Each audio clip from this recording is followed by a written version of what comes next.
Berapa kita ulang? Kita buktiin deh. Kalau ini kan kualitasnya ya. 2, 3, 4. 1 ke 1, 1. 2 ke 2, turun lagi.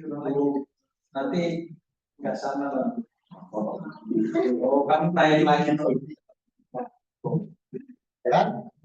2 ke 1, 3 ke 1, 4 ke 1. Terus 2 ke 3, 2 ke 4. Terus 3 ke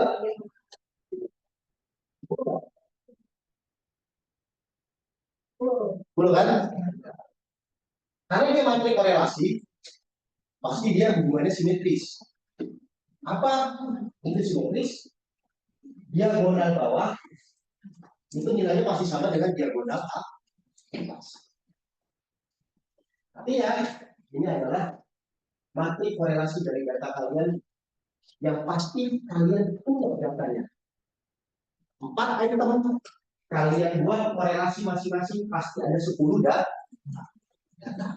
Betul? Ada 10 nilai korelasi kan? Betul nggak? Kalian ketahui ada berapa?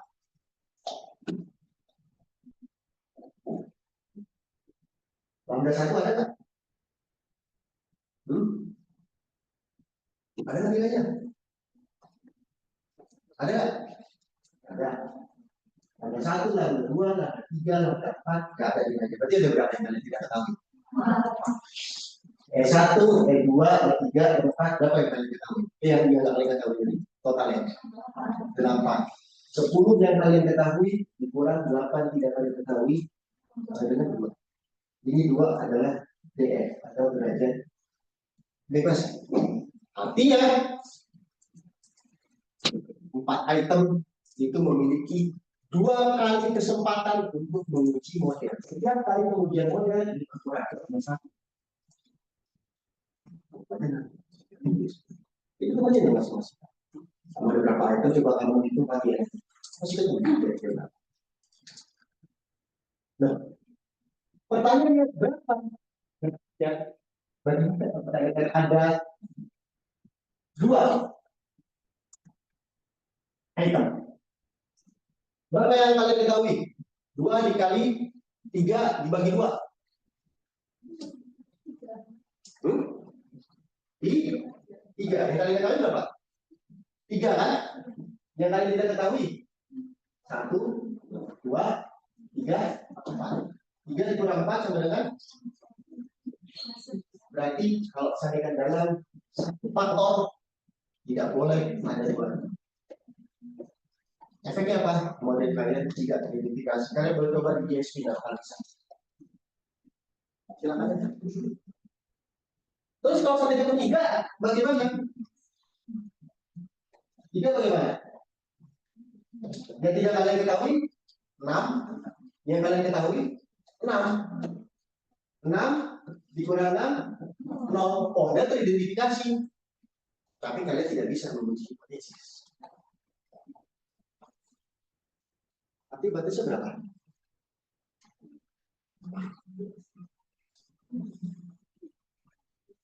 Loh, bagaimana Pak kalau seandainya yang model tadi?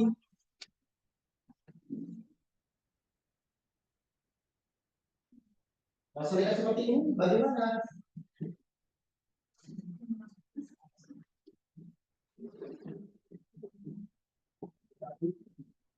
Kata 3, 4. Kalau seandainya seperti ini bagaimana? Boleh nggak? Satu model ada, satu dimensi ada 2, satu dimensi lagi ada 3. Boleh nggak? Reidentifikasi nggak? Hah?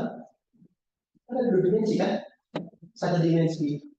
Karena itu kan seperti ini kasus nih, ya kan? Terus yang ini tinggal 2 nih, satu dimensi tinggal 2 item, satu dimensi tinggal 3 item. Kalau gini bagaimana? Selama F1, faktor 1 dan faktor 2 saling berkorelasi sama lain, kalian dapat mengukur.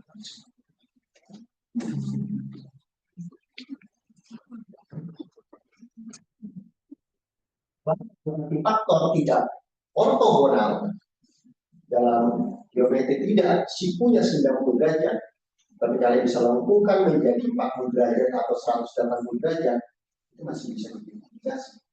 Tapi kalau seandainya kalian mematahkan korelasi antara itu, korelasi apa? Maka berarti tidak mengidentifikasi, just identifikasi. Cukup mengidentifikasi tapi tidak bisa menguji model. Paham? Ada pertanyaan? Suruh kasih pertanyaan dulu. Tanya. Ada pertanyaan nggak di sini? Pertanyaan nggak? Tanya dulu. Ayo, ada pertanyaan nggak?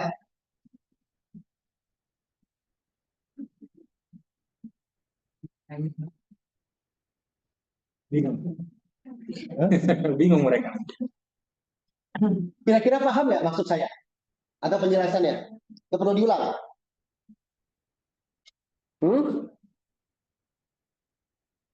Paham nggak? Pak, kita jujur-jujuran. Yang belum paham siapa? Yang udah paham siapa? Ya, kamu kan belum paham. Apa yang bingung?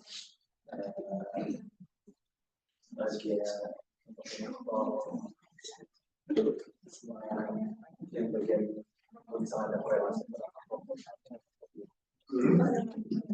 Kenapa tuh?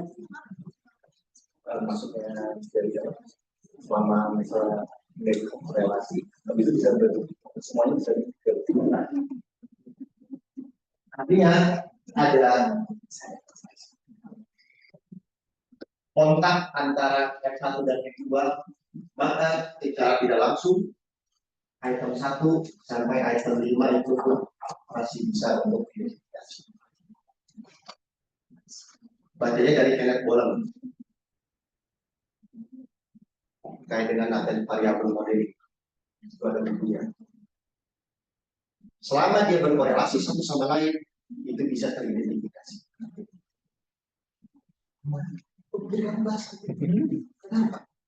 Oke, Mas Wahyu, saya akan buka pertanyaan nanti teman-teman akan ketemu di lapangan. Ketika faktor sudah ditentukan, kita akan pakai CFA. Itu ada dua tipikal. Analisis produk moment kita bisa pakai, CFA kita bisa pakai. Mana yang lebih bagus? Kemudian yang kedua, kita main varimax. Terlalu banyak variasi antar faktor, terlalu banyak hubungan antar faktor akan mengganggu satu variabel. Bagaimana cara mengatasi itu? Yang pertama, analisis Pearson produk moment maksudnya? Pertanyaan. Nggak bisa terlihat sempurna kali, Mali, ke papan tulisnya. Salahkan kameranya ini memang tidak bisa. Enggak, salahnya enggak drone. Iya. Jadi ini mohon maaf kita tidak bisa mengakomodir. Ya. Tadi kenapa Pearson produk moment? Iya, sama-sama menguji item. Sama-sama menguji dia bisa digunakan atau tidak. Ketika kita sudah tahu faktornya dan kita sudah terjadi hubungan faktor itu, kenapa nggak pakai analisis produk moment saja? Nah, itu. Itu pertanyaan yang menarik. Analisis produk moment terkadang itu untuk menggunakan estimatornya itu menggunakan estimator yang tidak mengcounter model dari angka kita, number kita. Jadi dia rata-rata itu kontinum. Tapi kalau seandainya kita memakai misalnya estimator yang sesuai dengan GFA, memakai maksimum likelihood robust misalnya, itu dapat diestimasi.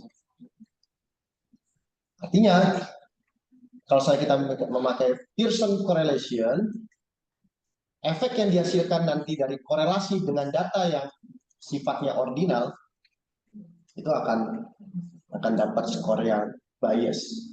Kira begitu. Ya, itu harus kita sampaikan karena di lapangan dia akan ketemu itu nanti. Oh iya, nanti masuknya ke dalam data distribusi. Datanya berdistribusi normal atau enggak? Ya kan? Terus kalau seandainya variasi dari faktor itu banyak, kemungkinan besar kita akan melakukan biasanya yang saya temui di lapangan. Kalau seandainya ada misalnya 3 faktor, dia saling berkorelasi dan otomatis kalau saling berkorelasi, berkovariasi, otomatis kan variannya tinggi-tinggi itu, ya kan? Ini bisa menjadi yang dinamakan sebagai SO atau second order. Ini pembahasan lebih jauh lagi nanti. Jadi second order. Tapi nah dulu kalau seandainya second order ini untuk variabel-variabel psikologis semacam define itu nggak bisa pakai second order karena itu sifatnya tipologi. Nggak bisa. Tapi misalnya di sini misalnya apa namanya ada 3 variabel misalnya kecepasan ada 3 variabel.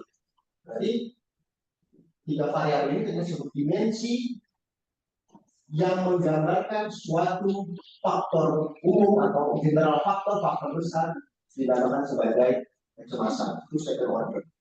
Pembahasannya mungkin nanti apply begitu. Kira-kira begitu. Gimana Pak Jarli? Ada lagi? Ada yang lain? Ada. Ada yang tanya, ada yang tanya. Gak bingung kan? Mau tanya untuk tahu dia antar F-nya itu berkorelasi atau enggak, itu tahu dari mana ya Pak? Kan kita bisa korelasikan. Tergantung kita mau mengkorelasikan atau tidak. Nanti kan ada di GSB. Diasumsikan faktor korelatif atau tidak. Korelasikan atau tidak. Bahayanya, kalau sebetulnya faktor itu sebetulnya berkorelasi, tidak kita korelasikan. Karena kenapa? Ketika faktor berkorelasi satu sama lain, F1 dan F2 berkorelasi, dia bukan hanya mentransfer apa namanya muatan faktornya untuk berbagi, tapi dia juga mentransfer error. Jadi, tapi kalau di sini berarti item 1, item 2 tidak ada kaitan secara langsung dengan item 3, item 4. Tapi mungkin dikasih tahu Mas Wahyu, logikanya kenapa dia berkorelasi itu mungkin juga kita harus kasih tahu. Dan begini, konsep dasar dalam variabel psikologi tidak ada satupun variabel psikologi yang tidak berkorelasi. Hanya bedanya jelek. Jadi korelasinya harus ditutupi baca. Jadi kan ya. BT misalnya pas lagi bimbingan, kenapa kamu lupa cacing dari balas-balas sudah 3 jam? Pasti ada nggak korelasinya? Bersama lagi. Betul, setuju. Apalagi saya akan tambahkan, apalagi itu termasuk dimensi. Logika berpikir dimensi satu variabel psikologi itu adalah satu yang bertujuan untuk membantu satu variabel, sehingga setiap dimensinya pasti memiliki tujuan yang sama, sehingga pasti berkorelasi. Jadi itu logika berpikirnya. Ya, jadi ketika kamu membangun satu variabel baru dengan item-item baru dan dimensi-dimensi baru, pasti ada interkorelasinya di dalamnya. Ya, itu logika berpikir. Makanya logika Varimak itu saya sebetulnya kurang bisa menerima. Gimana logika Varimak itu tadi saya katakan itu kalau saya lihat dalam rotasi faktor menggunakan geometri, yaitu di sudut 90 derajat antara satu faktor dengan faktor itu nggak saling berkorelasi. Bagi sebagian besar peneliti itu nggak logis, karena sulit untuk memastikan, nggak mungkin sih sekecil apapun pasti ada korelasi antara satu faktor dengan faktor yang lain. Itu pembatasan dikatakan itu korelasi. Yang penting nggak nol saja. Harusnya begitu. Memang sih ada. Ini masih diperdebatkan ya. Memang sih ada yang mengatakan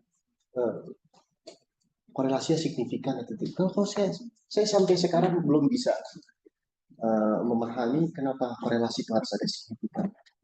Sama dia tidak nol, berarti ada korelasi. Ya kan gitu. Korelasi nol berarti yang ada korelasi. Tapi kalau seandainya 0,1 itu pasti ada korelasi. Terserah apa korelasi signifikan. Gitu. Kami saya menganut pemahaman terkait analisis faktor. Analisis faktor sekecil apapun berkorelasi, dia akan terhubung oleh satu faktor umum. Jadi gitu. Oke, estimasi parameter itu tadi setelah kita mendapatkan data, ini nanti akan kita lakukan ya untuk menguji validitas. Estimasi parameter kita dapatkan dari matriks korelasi dari data 10 item, kemudian kalian buat matrik itu berupa data, nanti kan kalian buat estimasi harga tidak kalian ketahui berapa nanti keluar lambda. Jadi prosesnya gitu nanti di GSP. Kalian punya data, oke? Kalian punya data hasil dari model spesifikasi. Nanti sama JASP itu dibuat matrik korelasi. Oke? Setelah dijadikan matrik korelasi sama JSP, nanti matriknya tersebut diestimasi parameter yang kosong-kosong itu diisi nanti sama JSP. Makanya nanti ada lambda 1 berapa, lambda 2 berapa, lambda 3 berapa, dan seterusnya sampai errornya. Nanti kalau seandainya dia sudah ada datanya, baru nanti kita uji modelnya. Fit nggak modelnya? Kalau modelnya nggak fit, kita modifikasi. Ada namanya model modifikasi. Model modifikasi itu nanti akan kita bahas sekaligus dengan aplikasinya. Apakah model modifikasi itu dengan drop item, ataukah model modifikasi itu dengan membuka korelasi error antara item, ataukah model modifikasi itu mengubah struktur dari faktor. Nah, baru setelah model fit kita uji deh itu.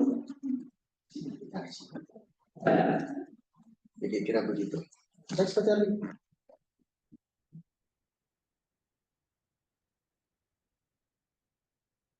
Nah, ini adalah modelnya tadi ya. Ini adalah contoh korelasi antar faktor yang menjadi parameter baru. Oke, ini parameternya yang tidak kalian ketahui 1, 2, 3, 4, 5, 6, 7, 8. Yang kalian ketahui adalah 4 dikali 5 dibagi 2, 10, 10 dikurang 8 ditambah 1, berarti dia kalian tinggal 1. Oke, next. Nah, ini adalah matriknya, rumus dari apa namanya CFA. Saya pikir nggak penting-penting banget, tapi kalian perlu melihat sedikit saja bahwa ini modelnya seperti ini. Nah, ini matrik berapa kali berapa? Matrik 4 kali 1, 4 kali 1 kol, dilakukan sebagai vektor baris. Jadi kita lihat ada 4 item kan, tadi kan item faktornya 1, lambdanya errornya ini adalah rumusnya. Kita lihat rumusnya ini sama rumus. Kemudian diubah saja kan, x sama dengan t plus e. Kan betul, sama kan rumusnya dengan rumus reliabilitas tadi, ya kan? Sama kan? Oke, next, baca klik. Nah, ini adalah rumusan matriknya. Ya, ada namanya proses Trempus.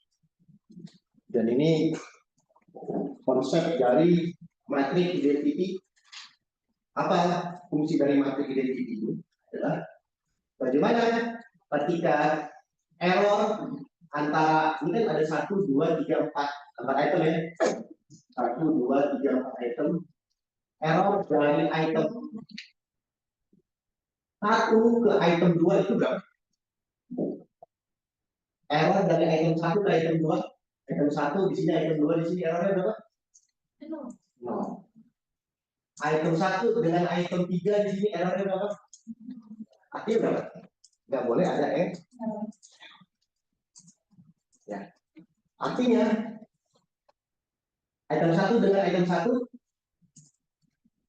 nilainya 1, karena matrik identity diagonalnya adalah 1. Dia errornya nggak boleh saling berkorelasi. Artinya asumsi kita bahwasanya korelasi antar error pada setiap item nilainya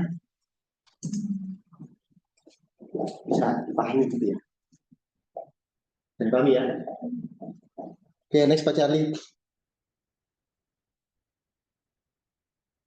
Nah, dikit lagi selesai baru kita akan masuk ke GISP. Pas ya, lagi 1 jam kita coba. Terus materi korelasi kita sebut yang dari sampel itu adalah S, kemudian model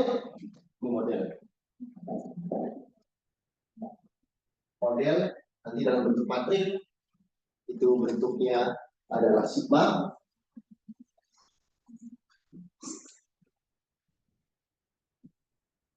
Ini apa? Ini yang dipahami oleh kalian sesuai dengan S sama dengan sigma atau S dikurang sigma sama dengan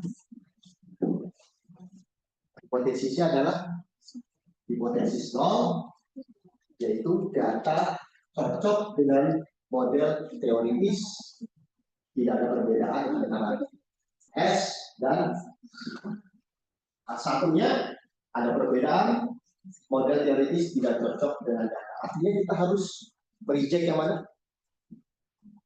H1. Kalau kita mereject H1, berarti hipotesisnya adalah tidak signifikan. Ya. Paham ya? Jadi p-value-nya harus di atas 0,05. Kenapa kita harus menerima H0 sama H1? Kita harus menerima H0 sama H1. H0. Kalau H0 berarti model dengan data itu tidak ada. Dipahami? Saya selesai deh. Dah. Sampai sini ada pertanyaan sebelum kita masuk ke GSP, itu pengantar dari CMA. Nanti langsung kita praktekkan dan kita akan melihat bagaimana item-item tersebut bisa disebut sebagai item yang valid. Bagaimana langkah-langkahnya dan cut-off-nya berapa. Kalau cut-off nanti kita akan bisa berdebat sangat panjang ya. Apa sih acuannya? Kalau pacarnya tahu 3, saya nggak tahu 3 rendah-rendah saja. Jadi ada pertanyaan sampai sini. Setidaknya kalian sudah terbayangkan maksud dari GMA ini apa? Ada bayangan nggak? Kalau ada bayangan, kita bubar aja. Ada nggak bayangan? Ayo jawab dong. Ada. Yang di Zoom ada nggak bayangan? Bukan bayangan pacar ya, bayangan GMA. Karena kalau saya lagi mau skripsi, kalau pacar itu disingkirkan terus, perlu dikira-kira dengan disparitas. Bagaimana validasi dengan alat ukur saya? Bagaimana menguji dengan skor yang sudah terkoreksi errornya? Gitu ya. Oke, kita akan simulasikan. Oh, di belakang saja. Ini saya punya punya data, yaitu data sikap Bhinneka Tunggal Ika terhadap bagaimana sikap kita terhadap multikultural. Itu saya meneliti dengan Pak Bay, kemudian Bu Suryati. Nah kan ya? Siapa lagi? Saya lupa. Oh, Bu Mun juga. Dan Bu Mun juga ada, sama Bu Mun juga ada.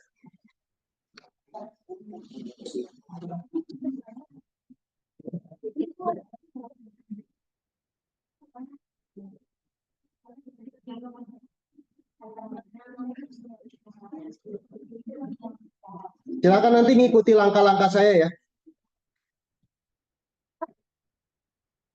Ingin menguji validitas?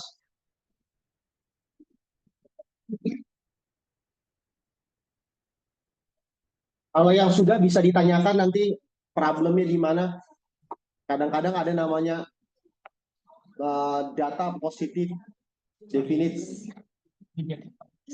negatif varian. Kenapa? Karena varian itu nggak boleh negatif. Tinggal dicari, berarti satu-satukan matrik korelasi.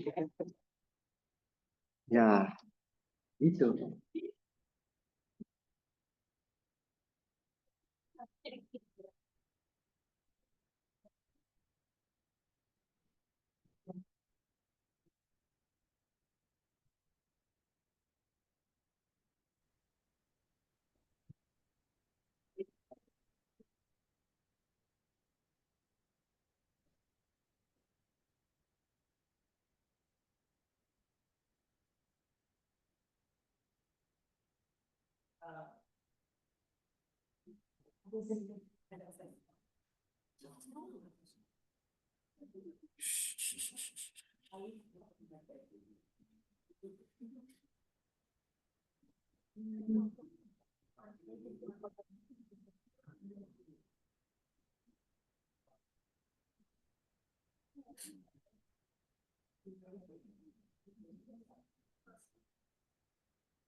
Kelihatan ya? Kelihatan Kelihatan nggak? nggak? Oke, Oke, kelihatan. Oke. Eh,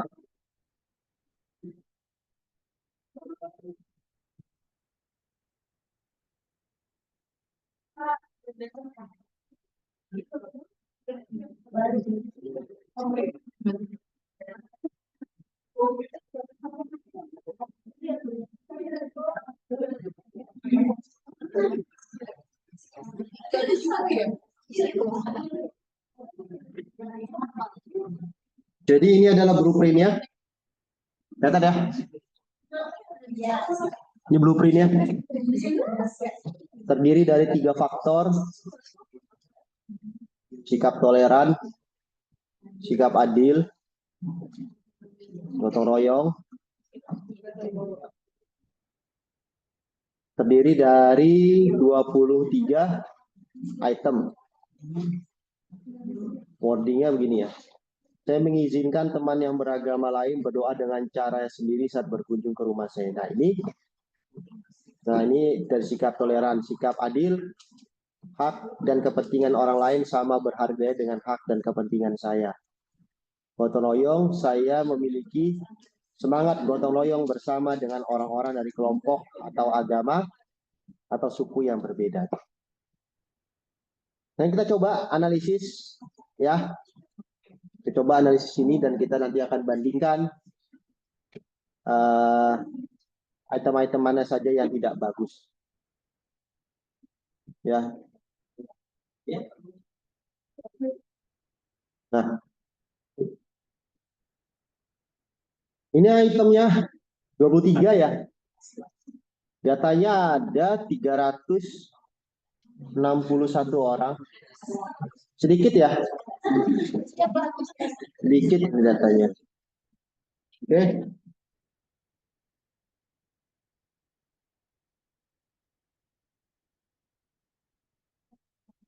Oke, kalau seandainya kita lihat dari deskriptif,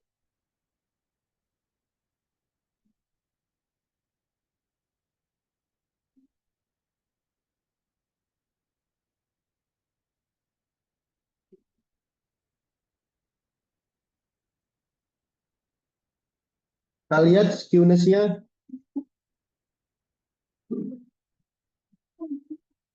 menunjukkan distribusi nggak normal ya. Kelihatan nggak? Kelihatan kan? Ini sih. Ya, menunjukkan distribusinya nggak normal ya. Maka kita tidak bisa memakai maksimum likelihood. Akan bias. Itu adalah estimatornya. Kita akan ubah menjadi maksimum likelihood marginal.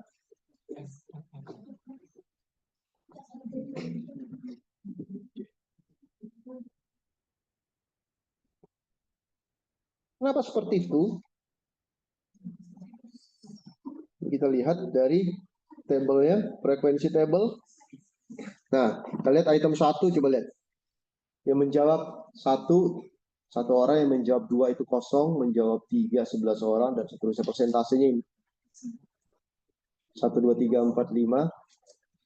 Ini cuma 2,4%, 1,3%, seperti gitu ya. Berarti ada yang missing. Bukan missing ini, artinya ada satu yang tidak terhitung. Maka kita nanti akan pakai FIML. Ya, kita lihat dulu. Ini frekuensinya ya. Ya, bisa di item 10 ada 260 orang yang menjawab sangat setuju. Mana item 10 apa?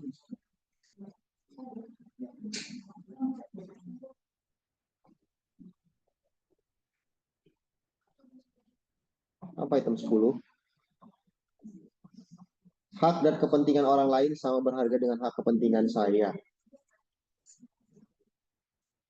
Itu ada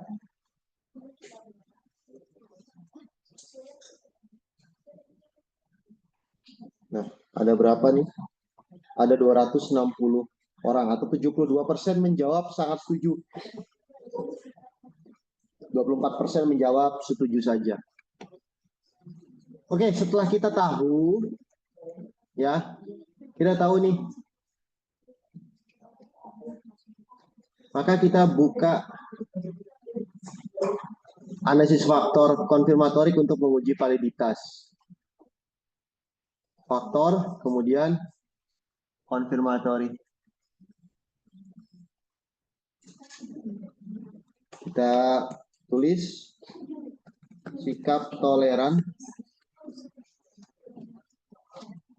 Kemudian di sini adalah sikap adil. Kemudian di sini adalah sikap gotong royong atau membantu.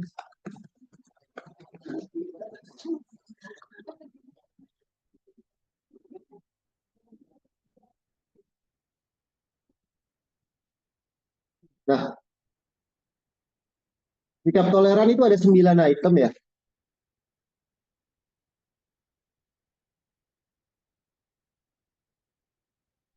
Kemudian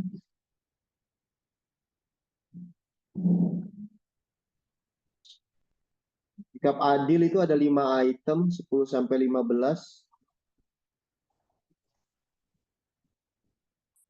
Sisanya adalah gotong royong.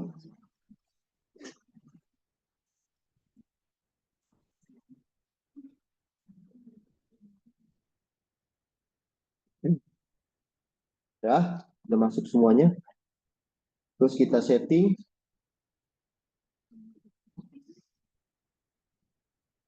Faktor kita asumsikan berkorelasi ya, jangan diklik. Kecuali kalau kalian ingin faktornya saling nggak berkorelasi. Di sini marker variabel ini, ibaratnya kalian punya acuan skala ukur. Artinya ada satu item yang dipatok sebagai satuan ukuran. Karena kalian ini mengukur suatu hal yang sifatnya abstrak, kecemasan, loyalitas gitu. Jadi harus ada satu item yang dijadikan acuan sebuah ukuran tersebut.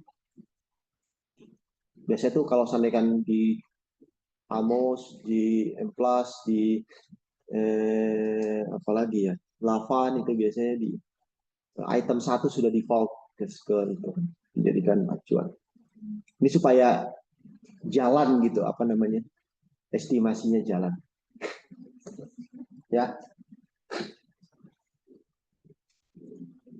Additional outputnya memakai tambahan additional fit measure supaya mengantisipasi kalau seandainya chi-square-nya itu signifikan.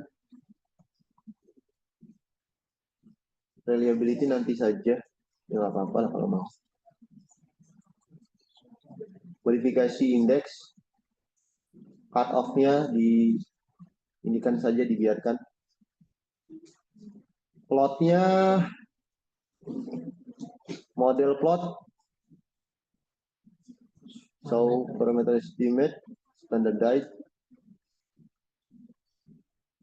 Advance-nya estimator kita ganti menjadi MLM. Missing data handling-nya kita ubah jadi FIML. Standardized-nya kita ubah menjadi laten. MLM ini fungsinya adalah kalau data kalian tidak berdistribusi normal, kalian harus menggunakan estimator untuk mengestimasi nilai. Karena kita ingin tahu dari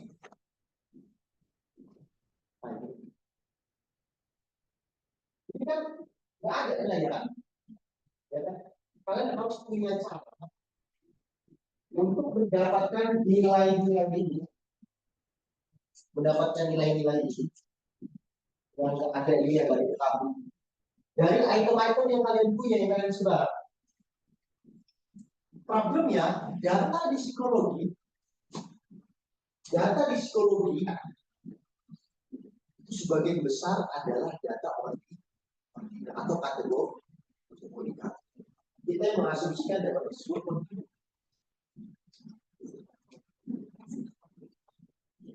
Artinya kalau data itu kontinum, jarak antara satu poin dengan poin yang lain itu pasti sama jaraknya. Kalau dengan ordinal tidak sama. Jadi kalau ada waktu kesempatan kita akan gunakan Excel misalnya untuk mengetahui jaraknya itu berapa. Itu nanti lah.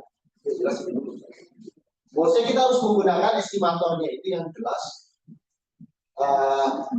MLM. Kalau selain MLM bisa, tapi saya lebih familiar dengan MLM karena nanti akan menganalisis konfirmatory faktor analisis yang didefinisikan kontinum meskipun data ordinal. Ya. Jadi kalian nggak tahu data.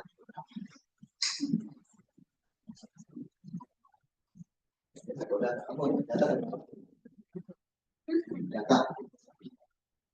Level of measurement. Data ada nominal, terus iya, nominal, terus kategorikal.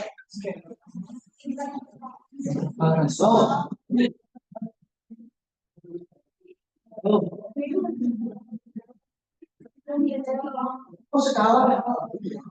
Ayo cari. Nominal, ordinal, interval dan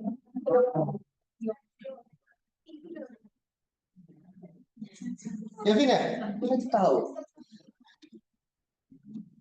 Secara umum dibagi menjadi dua, yaitu data kontinum dan data kategori. Data kontinum itu seperti, contohnya Pak, nggak bisa dihitung berapa dari negatif infinite sampai positif. Bintang di langit, pasir di pantai itu kan nggak ada batasnya. Bagi orang yang jatuh cinta mungkin saya bisa menghitung lagi. Kalau yang logis kan infinite. Kenapa tim kita waktu ini seneng ya? Kevin kalau ngomongin masalah cinta-cinta lagi senang. Udah ada pacar, Vin? Hah? Kamu pacar kamu banyak, kamu senang banget bunyiin. Apa Vin? Dikenalin nama saya Vin ya pacarnya. Terus yang kategori artinya terbatas atau diskrim. Misalnya jumlah mahasiswa di jangan ketahui kan, kalian tanya aja isi berapa jumlahnya, 3.000, 5.000, 10.000, bisa kan? Aktif bisa terhitung kan? Dibandingkan kamu hitung apa namanya banyaknya bintang di langit kan, sulit kan? Nah, apa?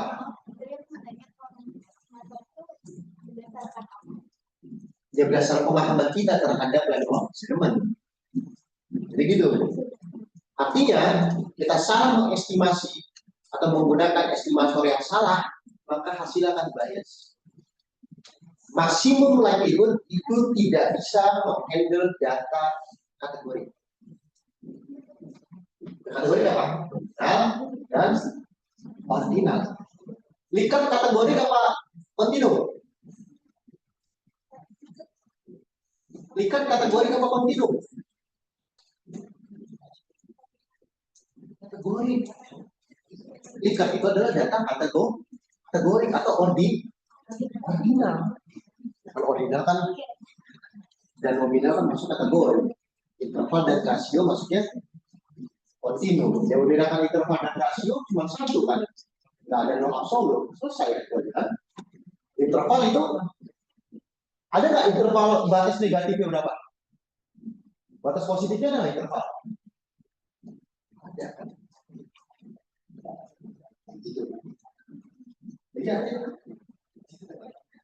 Dan interval dan rasio itu jaraknya. Contoh deh, yang paling gampang skala rasio itu apa sih? Meteran kan? Meteran itu jarak antar 1 cm ke 2 cm itu sama nggak jaraknya 4 cm ke 5 cm? Sama nggak jaraknya? Sama kan? Dan sama-sama kan? Terus kalau saya bisa tanya, jarak tidak setuju ke setuju sama nggak jaraknya dengan setuju ke sangat setuju? Sama nggak jaraknya? Dari mana kamu tahu sama? Bukti apa? Ini kan tidak tidak studi ya. 1, 2, 3, 4 kali ya. Kita cuma melihat 2 ke 3, 3 ke 4 itu jaraknya sama-sama 1. Saya pernah membuktikannya dengan Israel bahwa saya jarak mereka tidak sama. Kevin pernah itu dengan saya buktikan hasil dari Israel. Kita tanya papanya. Jaraknya nggak sama. Kalau jaraknya nggak sama, berarti dia tidak bisa dihitung dengan estimator yang menganggap jarak antar poin itu sama. Maka dia harus dengan 12. Harus dengan semacam ibaratnya diakalin lah. Rumusnya apa? Udah nggak usah kita pelajari. Yang penting serahkan saja pada software, pada JSP kan. Pada JSP kan ya software terpercaya. Artinya kita paham mengenai konsepnya kan begitu. Berarti di JSP-nya itu lambangnya jadi kategori atau yang scale. Nah, untuk yang bagus itu Karena beda banget hasilnya. Nah, ini adalah lambangnya apa? Scale. Kalau kita ingin mengaturkan CMA, itu pasti CMA-nya kontinum. Oke, CMA itu pasti kontinum. Kalau CMA kategori, itu namanya item faktor analisis. Artinya item respon teori. Berbeda lagi konsepnya. Kalau sampaikan ini kita ubah menjadi apa nih? Oh, nggak bisa. Tekan simbol. Kita ubah jadi ordinal. Ya, ini kalau saya tekan jadi ordinal, analisisnya jadi beda, nggak bisa ini. Iya, Coba. tidak bisa. Ya, iya, makanya diubah dulu menjadi scale. Kalau scale itu masuknya ke CFA dia, bukan IVA. Kalau dijadikan ordinal masuknya ke IVA. Analisisnya pun menggunakan weighted least square, Oh, WLS. whereas NP. Tapi itu jatuhnya nanti masuknya ke item respon teori. Kalian tidak memungkinkan untuk memodifikasi model. Paham ya? Maka digunakan scale. Sudah? Pakai scale semua.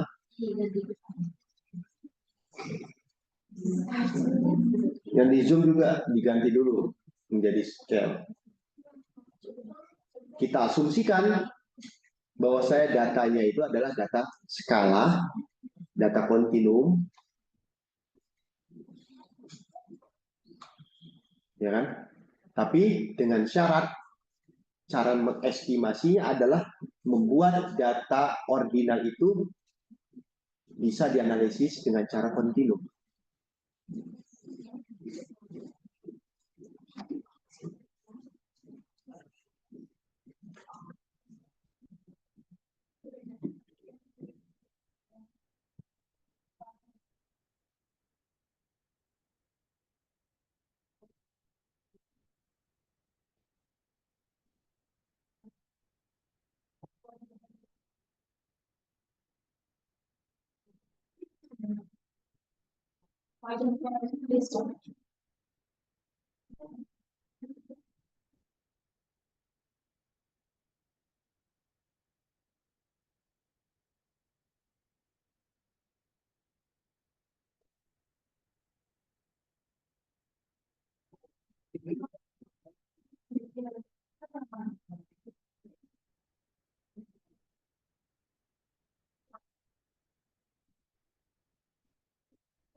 Sudah?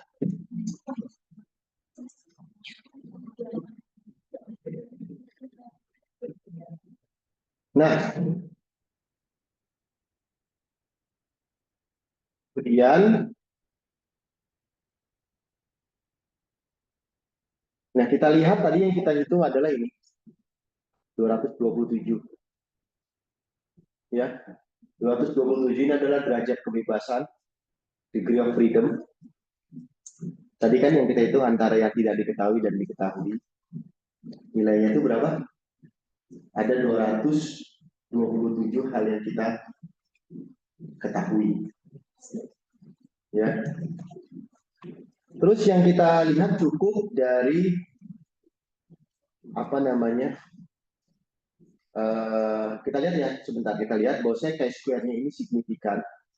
Tadi yang kita inginkan chi-square-nya tidak signifikan. Chi-square ini sangat sensitif dengan data besar itu akan membuat dia signifikan.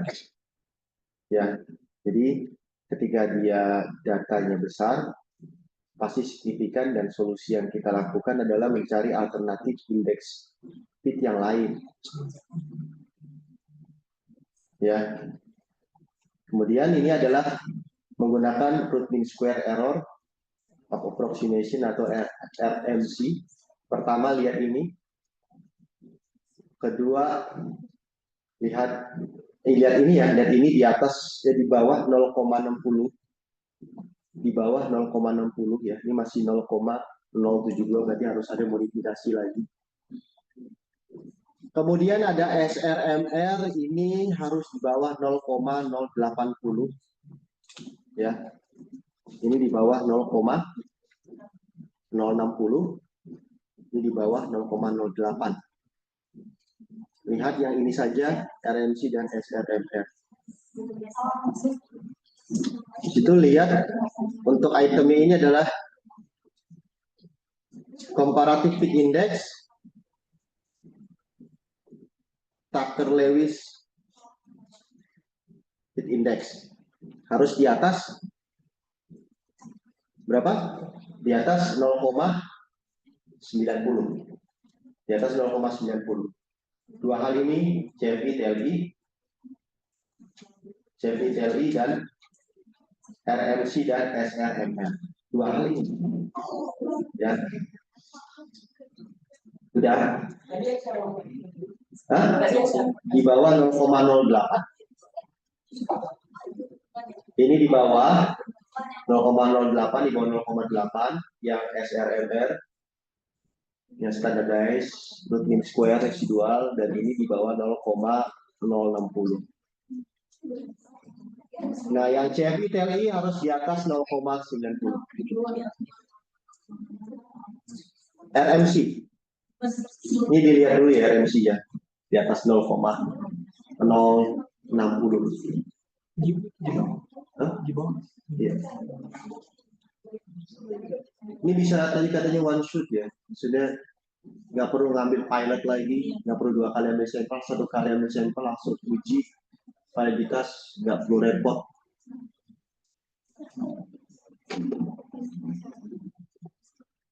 Gitu.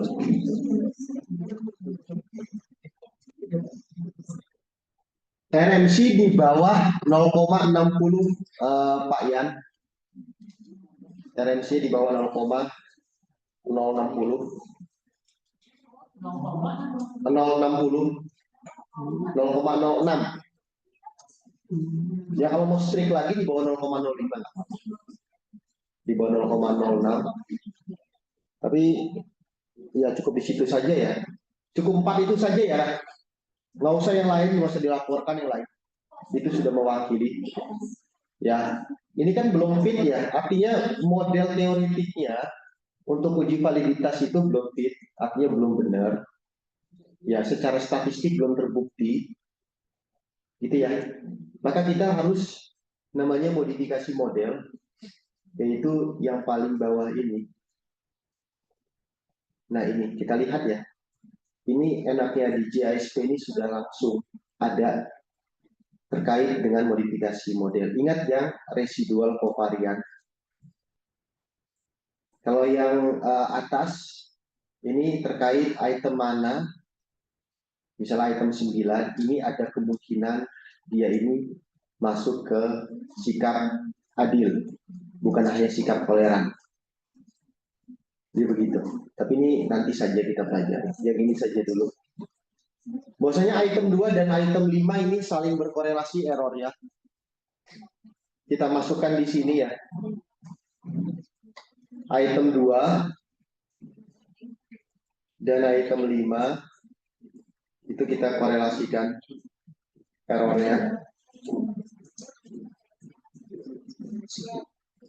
Kita lihat turun apa enggak. Turun ya. Apa? Oh. Turun ya. Turun. Ini juga ada mulai naik ya. Terus item berapa lagi? Item 9 dan item 21.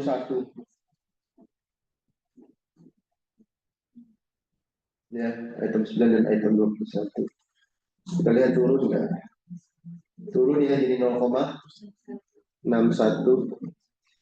Kemudian item 3 dan item 4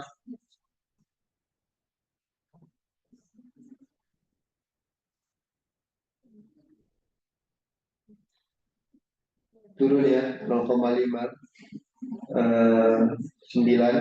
Kita coba sedikit lagi. Item 3 dan item 21. Item 3 dan item 21. Jadi 0,57. RMC-nya SRMRN sudah di bawah 0,080. Cevitellinya masih kurang bagi saya mau di atas 0,90. Meskipun masih oke dia 0,89. Ya, coba mungkin ada item yang harus dikorelasikan lagi errornya. Item 1 dan item 2. Item 1 dan item 2. Coba kita lihat 0,55 ya di bawah 0,60. Ini 0,52. Dikit lagi ya. 0,9. 0,910. Item 15 dan 16. 15 dan 16.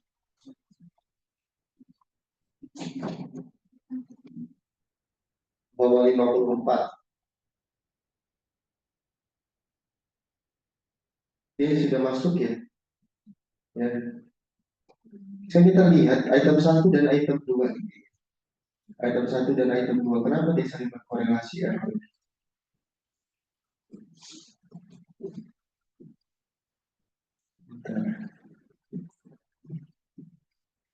Coba kita lihat. Mungkin ya ada yang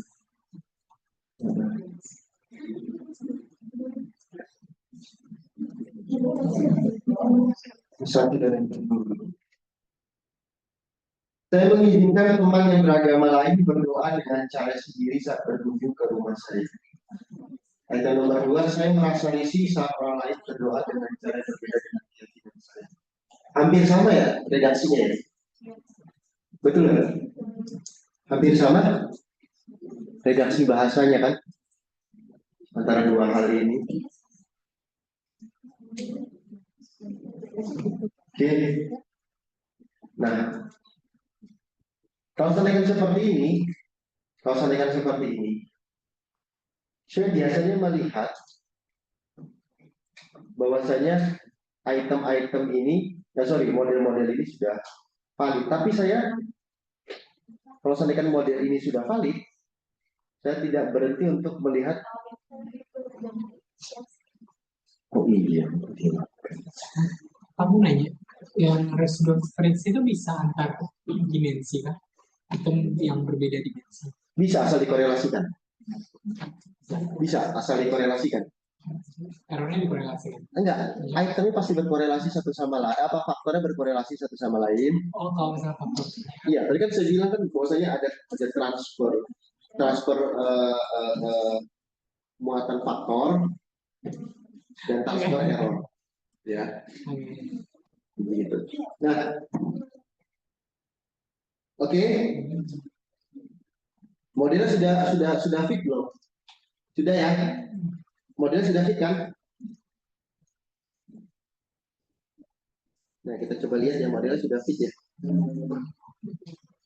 Di bawah 0,060, di bawah 0,080, di atas 0,90, dan di atas 0,94 ini saja.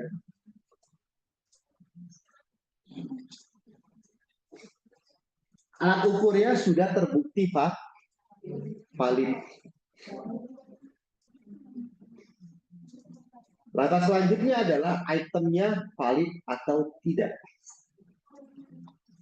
Nah, untuk acuan item valid atau tidak, banyak sekali usulan dari para ahli. Itemnya misalnya kita sebut sebagai standar estimate. Standar estimate ini yang saya sebut sebagai faktor loading atau lambda atau muatan faktor. Ya. P-value ini adalah itemnya signifikan atau tidak. Kalau seandainya kalian bagi 0,0261 dibagi 0,069 hasilnya pasti 3,777. Nah, ini itemnya valid atau tidak dari p-value-nya. Ya, kalau bagi saya, yang penting item tersebut signifikan. Lihat nilai P-nya. Yang kedua, item itu tidak bernilai negatif. Lihat ininya, standar estimate-nya negatif atau tidak. Ya, kalau saya berpegang teguh cuma dua, ada satu lagi kalau saya ingin. Yang penting jangan terlalu kecil muatan faktornya. Muatan faktor itu sumbangan. Sumbangan sekecil apapun memang harus kita terima, kan begitu. Ya kan, artinya dapat mengukur meskipun dia nggak dominan. Kayak begitu. Nah, banyak perdebatan terkait dengan muatan faktor ini, standar estimate ini. Ada yang harus di atas 0,60, ada yang nggak apa-apa 0,40. Kalau saya berpegang teguh ya 0,20 saja sudah cukup. Ya. Atau enggak 0,30 itu sudah cukup. Nah, makanya bagi saya item kan sayang ya kalau dibuang ya. Kalau nggak jelek-jelek banget kan sayang banget kalau saya kan ya di drop itu kan. Lebih baik selama item tersebut masih di atas 0,20 ya, bagi saya biarkan saja gitu. Selama item tersebut tidak mengukur sebaliknya dan signifikan. Nah, kita lihat item yang tidak signifikan ini adalah item nomor 11. Karena p-value-nya ini 0, ini item yang nggak valid. Ini item yang nggak valid dan harus di drop. Ya. Kemudian ini itemnya harus di drop. Kemudian saya juga melihat item-item yang paling banyak berkorelasi dengan item lain di sini. Karena berkorelasi itu adalah errornya. Ya, berkorelasi itu adalah errornya. Kalau seandainya misalnya item sini aja. Misalnya di sini adalah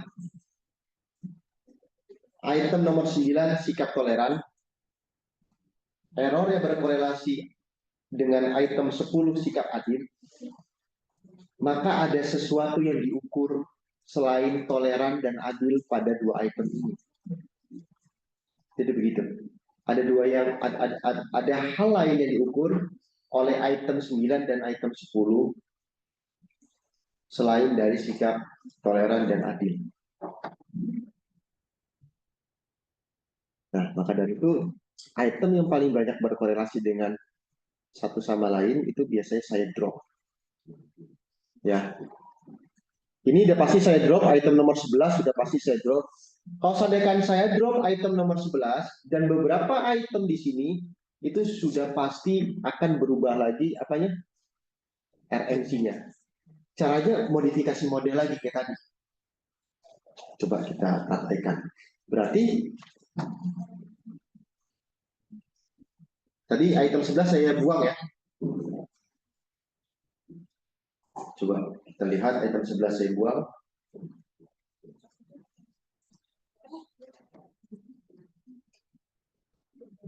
Terus Kenapa 11 dibuang? lihat tuh coba ya. Nih, lihat di pin. Tuh, coba lihat item 11 pin.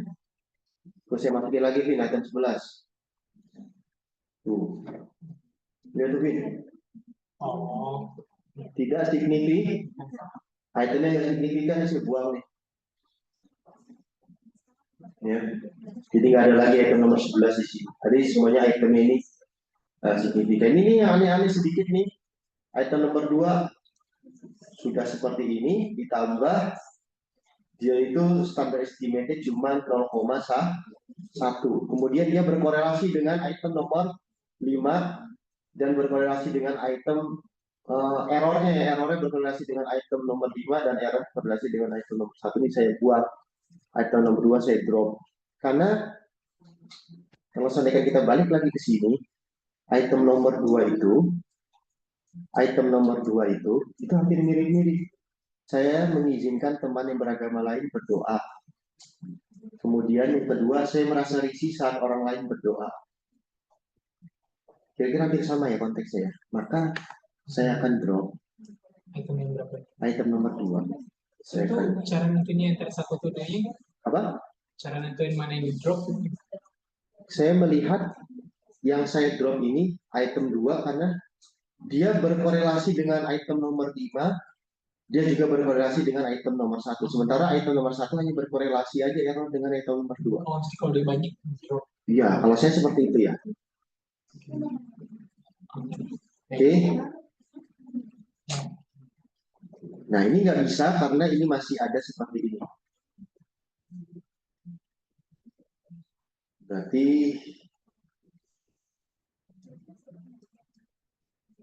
nah, terus seperti ini ya, kita ulangi lagi. Dia akan seperti ini, nanti akan kita ulangi lagi.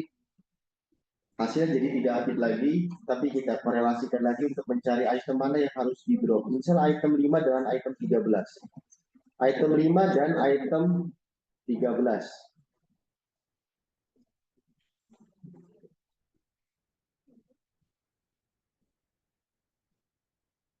Kemudian masih belum fit. Kemudian item 9 dan item 21. 9 dan item 21. Dan 9 dan item 21 ketika dikorelasikan, maka dia akan turun menjadi 0,59. Nah, kemudian item 3 dan item 4. Item 3 dan item 4. Itu tiga, masukinnya berapa korelasi? Kalau 3 tertinggi atau 4 tertinggi? Saya sih biasanya pertama kali melihat item mana yang paling banyak berkorelasi dengan item yang lain. Kedua, 3 tertinggi atau 2 tertinggi. Karena dia paling memungkinkan untuk modifikasi indeks. Modifikasi model namanya, modifikasi indeks itu. Kemudian item 3 dengan item 21. Item 3 dengan item 21. Nah, ini kan masalah. Coba lihat deh. Item 3 dengan item 21 itu langsung naik ketika dikorelasikan. Berarti ada something yang buat item 3 dengan item 21. Item 21 berkorelasi dengan item 3, dia berkorelasi dengan item 9 kan? Item 3 berkorelasi dengan item 21, berkorelasi juga dengan item 4 kan? Ya, coba kita hapus item 3 dan item 4. Sampai tidak ada korelasi item 3. Oh, 4-nya juga banyak ya? Enggak, 4 enggak kan enggak ada kan? Dan item 21 ya? Nah, coba kita hapus lagi. 41 itu korelasi sama yang tadi. Iya, korelasi dia. Nakal. Oke? Tanpa adanya korelasi antar residual, tanpa error, dia sudah turun. Berarti ada item-item yang bermasalah dong. Kan gitu. Tuh, lihat. 0,920 sudah di atas. Sudah di atas 0,90 kan? Ini sudah di bawah 0,60. Ini sudah di bawah 0,80 tanpa adanya korelasi antar residual. Jadi gitu ya.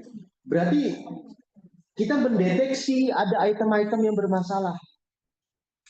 Yang nantinya ketika kita melakukan analisis regresi, justru gara-gara item tersebut, regresi kita misalnya yang tadinya signifikan menjadi nggak signifikan gitu loh. Gara-gara ada item-item yang seperti itu yang harus kita drop, kalau nggak jadi masalah itu. Nah itu kalau biasanya saya tuh bawa catatan ya, item-item mana saja yang saling berkorelasi, nanti saya akan lihat. Berarti Berarti tadi item yang kita buang, item 2, item 3, 21. dan item 21, serta item 11. 2, 3, 21, 11. 11, dan 21. Ada 4 item.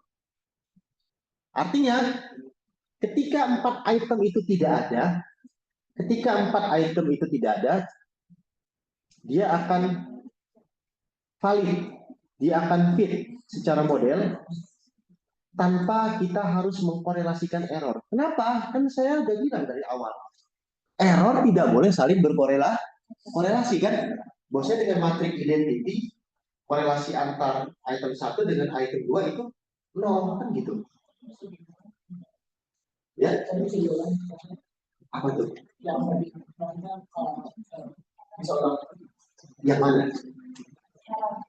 Errornya? Atau apanya?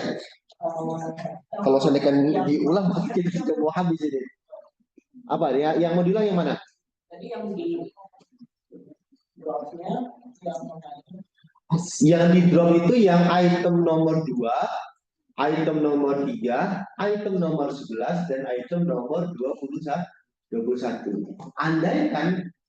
Andaikan ya ini ya, andaikan item tersebut tidak di drop, maka untuk mendapatkan nilai ini, nilai yang valid di bawah 0,60, itu kita harus melakukan korelasi error. Coba kita lihat korelasi error ada nggak di sini? Ada nggak korelasi error? Residual compliance? Nggak ada. Artinya item tersebut bisa masalah.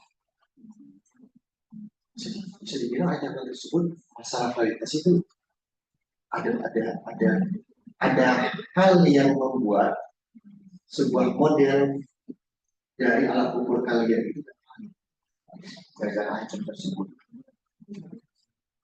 Nah, coba kita lihat ini validitasnya, ya, ini validitasnya ya. Nah ini kita bisa melihat seluruhnya item ini valid. Ketika kalian ditanya apa bukti validitas dari alat ukur kalian tadi RFC, oke, sudah. Apa bukti validitas dari item kalian? Ini signifikan, ini enggak negatif. Selesai. Kalian punya bukti validitas di situ. Dibilang sulit, enggak begitu sulit kok. Saya pikir enggak sulit. Sulit enggak? Enggak. Terbeban enggak dengan melakukan Java? Saya pikir enggak ya. Pak, berarti kita di dalam box residual covariance itu nggak boleh ada salah satu. Kalau bisa jangan. Oh, Kalau bisa jangan. Kecuali kalau seandainya kalian punya landasan teoritisnya. ya, misalnya kontennya mirip gitu. Iya. Kalau seandainya sudah seperti ini, perlu nggak uji reliabilitas? Ya buat apa lagi? Kalian sudah mendapatkan skor kok. Alat ukur kalian sudah valid secara statistik. Gitu.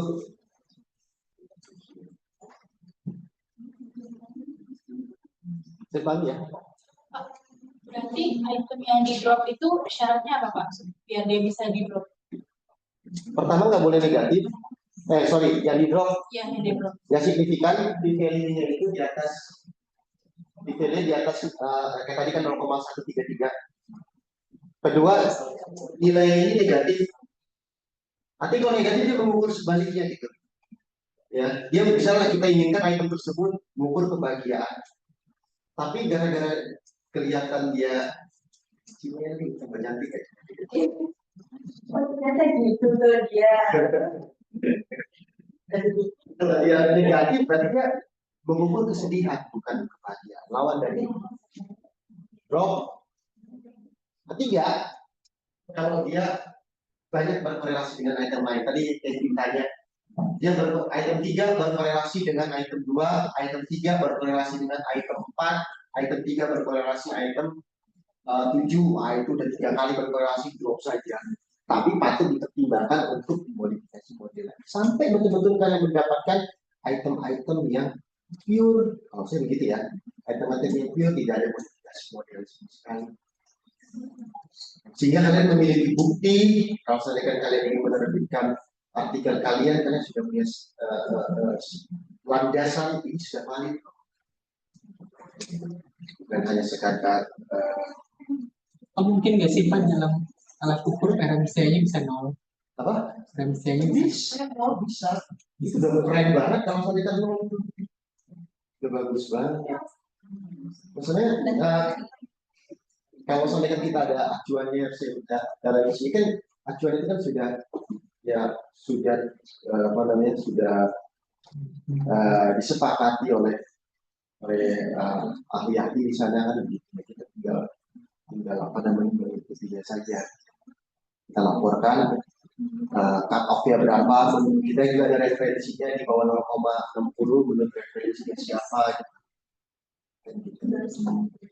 Dan nggak perlu lagi kalian pilot study, build study, gitu. Nggak perlu lagi uji awal, uji kedua cukup satu kali, ambil sampel selesai, pasti bisa analisis regresi. Nah, ketika sudah ketahuan item-item mana saja yang valid, sudah ketahuan ya, item-item mana saja yang valid. Silakan kalau misalkan kalian memakai skor mentah, artinya item-item ini sudah terbukti valid nih. Ya kan, kalian memakai skor mentah, ya oke, tapi kalau lebih baik kalian memakai skor faktor. Skor faktor itu adalah skor yang dikalikan dengan standar estimate-nya ini, dikalikan dengan reliabilitas. Nah, reliabilitas itu berada di sini. Kalau misalkan kalian mengkuadratkan 0,25 itu adalah reliabilitas dari item. Tapi kalau misalkan mau kita tambahkan hasil reliabilitas juga bisa, ya nggak apa-apa juga. Nah, kita lihat reliabilitas totalnya 0,87. Dia dapat koefisien omega, dia dapat koefisien alpha. Gitu. Ya. Dari mana ya? Nah, sampai sini CFA sudah selesai. Ada yang ditanyakan? Ya. Untuk yang residual covariance itu ada maksimal Pak? Dia dikorelasinya berapa paling banyak? Enggak ada maksimal. Semakin banyak dia berkorelasi dengan item lain, semakin menjadi tanda bagi kita bahwa itu item ngawur. Item ngawur bukan kesalahan item, itu kesalahan pembuatnya. Artinya pesan pembuatnya itu nggak sampai ke responden. Iya dong. Responden bingung ini mau jawab. Responden bingung maksud dari item ini itu apa gitu.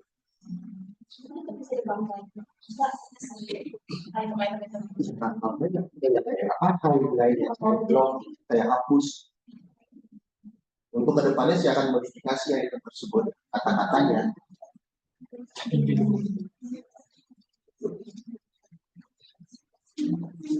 Pak,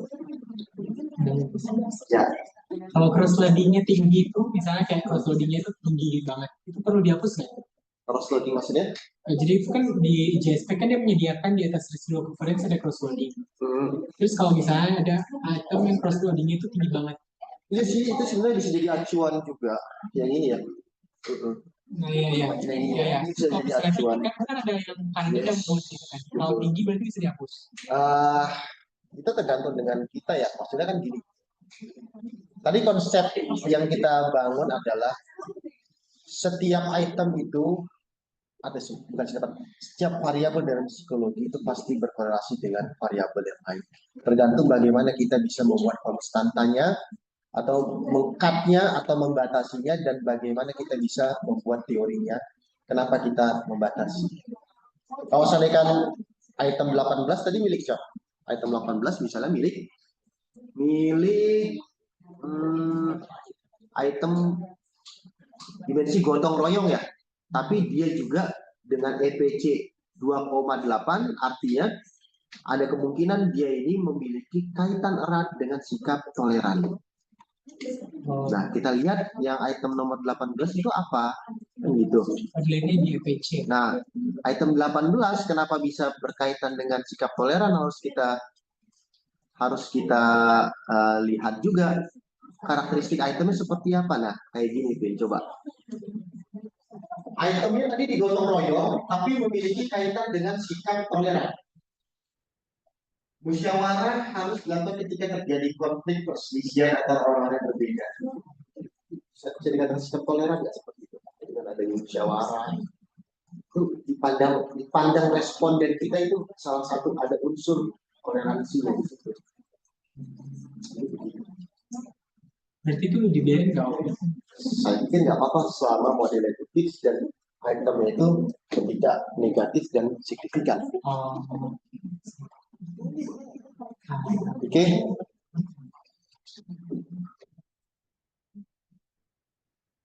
Yang ditanyakan? Yang ditanyakan? Hampir selesai. Sedikit saya akan sampaikan cara ekstraksi skor faktor. Kalau kalian berminat silakan dipakai, kalau tidak nggak masalah. Karena kalian sudah punya bukti validitas. Nah, ini ya. Oh iya, kenapa ada yang resen? Ya, silakan kalau ada yang tanyakan. Oh, selamat sore. Selamat siang, Pak Wahyu. Iya. Ya, jadi saya ada 3 pertanyaan, Pak. Sebenarnya mau memastikan aja sih apa yang saya tangkap ini udah sesuai sama apa yang Bapak sampaikan.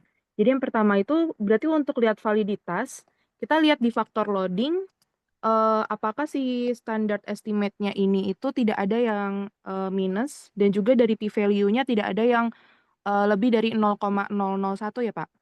Ya, tidak ada yang lebih dari 0,05. Oh, 005 ya, oke. Ya, artinya di bawah 0,05 kan signifikan ya.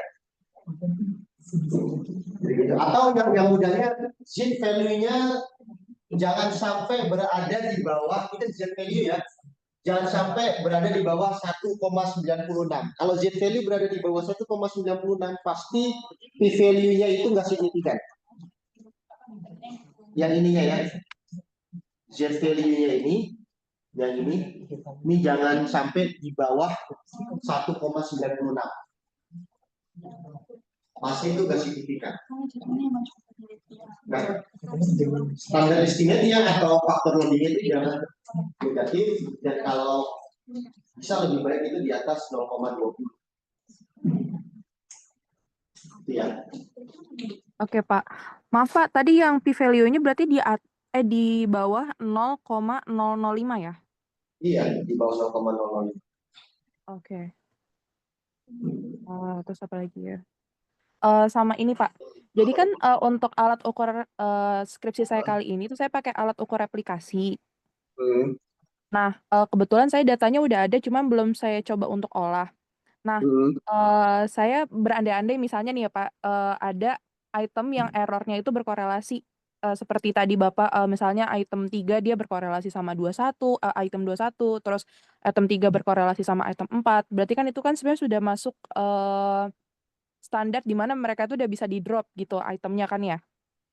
Nah, andaikan ketika saya drop itu, saya nggak modif nih Pak si itemnya. Misalnya contoh tadi item berapa ya? Misalnya item 2 gitu. Item 2 kan dia sebenarnya konteksnya mirip kayak item 1 seperti yang Bapak bilang. Nah, kalau misalnya nggak saya modif tapi saya langsung kurangin aja, jadi nggak ada modifikasi itu bisa atau enggak ya Pak? Atau ada Ya, pertimbangan lain? Tadi ya, kalau seandainya kamu sudah melihat, misalnya item-item ini kelihatannya bermasalah misalnya. Kalau saya tuh biasanya melihat item-item yang bermasalah itu dari standar error, kalau saya begitu. Misalnya dari standar errornya ini sudah 0, apa namanya 90 bisa atau 0,50 nih ya standar error saya sudah melihat itu. Ini kayaknya ada masalah ini misalnya itemnya misalnya. Tapi yang lebih jelas sih dari kita melihat item itu Kalau seandainya key value-nya itu signifikan semua, standar estimate-nya itu tidak ada yang negatif, terus indeks fit-nya itu masih di atas 0,60, ya berarti saya gunakan residual covariance. Nanti saya lihat item mana saja yang errornya itu saling berkorelasi dengan item yang lain yang paling banyak. Misalnya saya tadi kan item 3 itu korelasi dengan item 9, berkorelasi juga dengan item 21. Dia 2 kali berkorelasi tuh. Nah ini kan masalah kan. Makanya saya drop dia. Saya nggak drop item 9-nya. Kan gitu. Karena dia cuma berkorelasi dengan item 3, dan dengan item 3 dia nggak berkorelasi gitu. Nah, itu saya lakukan iterasi terus-menerus seperti itu untuk mendapatkan model yang fit dengan data, dengan kenyataan yang valid, kemudian itemnya juga terbukti valid juga gitu. Oke. Berarti tadi item-item yang Bapak drop itu jadinya nanti gimana, Pak? Ya nggak saya pakai dong. Oh gitu. Oke. Itemnya nggak saya buat untuk menganalisis regresi misalnya, nggak saya buat. Nggak saya pakai datanya gitu. Karena takutkan ketika dipakai datanya untuk analisis regresi, gara-gara tadi ada berapa? 4 item ya. Justru gara-gara 4 item tersebut regresinya jadi nggak signifikan gitu. Kecuali kalau memang item sudah bagus, regresi nggak signifikan itu kan masalah lain. Tapi gara-gara itemnya itu jelek, nilainya jelek, nggak valid, terus kita buat regresi, hasilnya nggak signifikan. Nah, itu kita jadi bertanya-tanya kan, ya mungkin gara-gara ada item-item yang nggak bagus itu, buat regresi kita itu menjadi nggak signifikan gitu. Oke, baik Pak. Sama yang terakhir Pak, berarti jadi sebenarnya intinya itu dari perhitungan ataupun pengolahan CFA ini kita udah bisa lihat validitas sama si reliabilitas dari si variabel iya betul, dari variabel yang kita olah gitu ya. Ya, kalau saya sih bisa melihat langsung reliabilitasnya. Artinya ini kan adalah konsep true score juga kan. Karena kalau bisa dibandingkan, kita menggunakan CFA itu adalah menggunakan skor yang sudah dibobot, sementara kalau seandainya Cronbach Alpha itu adalah skor mentah yang tidak dibobot tapi langsung didapatkan hasil reliabilitasnya. Jadi begitu. Baik Pak. Terima kasih banyak. Oke, ada lagi? Dan yang terakhir, kalau seandainya sudah valid semua, ya misalnya item-itemnya sudah valid semua, berarti item berapa tuh? 1, 4. Nah, baru kita masuk ke faktor di sini kan, exploratory faktor analisis. Misalnya itemnya sudah valid semua, kita masukkan menjadi variabel, kemudian based on FA, gitu ya, based on FA, kemudian outputnya kita klik di sini, yaitu ini adalah skor faktor, skor yang sudah dibobotkan dengan hasil validitasnya. Lihatnya di mana skor faktornya? Lihatnya di sini. Tuh, lihat. Ini adalah skor faktor. Ya. Ini adalah skor faktor. Jadi dimensi 1. Oh, ini salah. Sorry. Ini belum belum ditentukan dimensinya. Sebentar.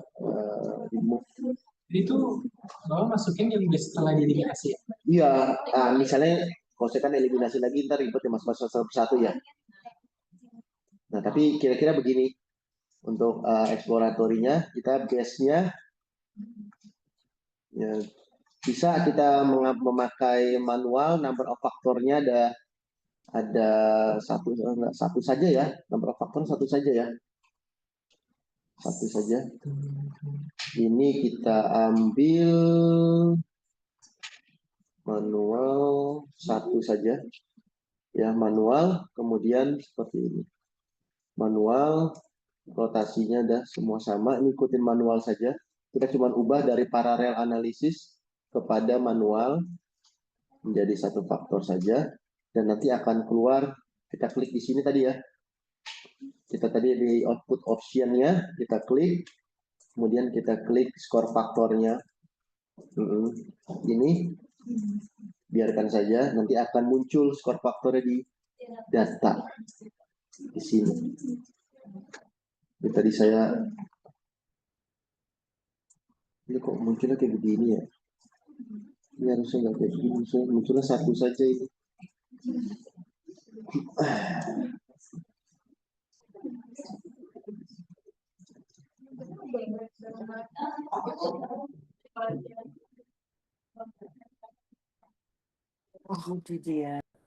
Nah, begini munculnya. Ya. Ini adalah skor faktor.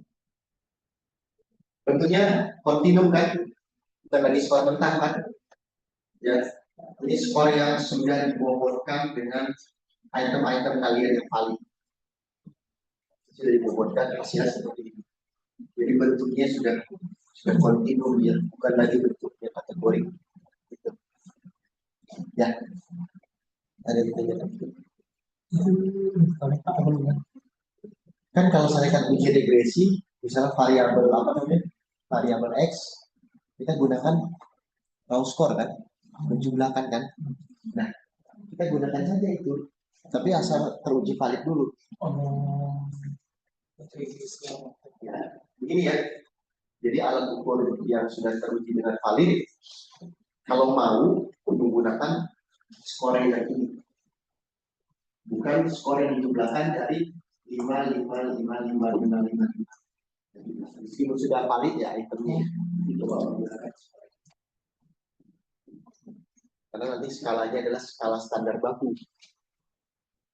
Paham? Ya kan?